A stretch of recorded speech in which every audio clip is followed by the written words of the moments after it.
Hierdie is Landbouweekblad se weervernoot video vir die Langkloof. En kort, humiditeit bereik hoogtepunte teen 100%. Risiko vir swamdruk is hoog. Hier is die besonderhede. Sedert Januarie het ons 604 mm reën gehad, 126% meer as die 5-jaar gemiddelde. Groeigraaddae staan tot dusver op 1587. Dit is 227 graaddae hoër as die 5-jaar gemiddelde. Die laagste temperatuur wat voorspel word is 4,3 grade. Die hoogste is 20,3 grade. Die grootste dag tot nagwisseling is sowat 14 grade, matig en binne normale grense. Sowat 3,6 mm reën word die week verwag. Dit kan besproeiing aanvul, maar nie vervang nie.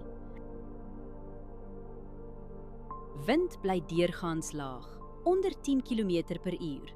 Let op windrigting, windvlae, temperatuur, humiditeit en delta T voor jy spuit. Verdamping is die hele week onder 2 mm.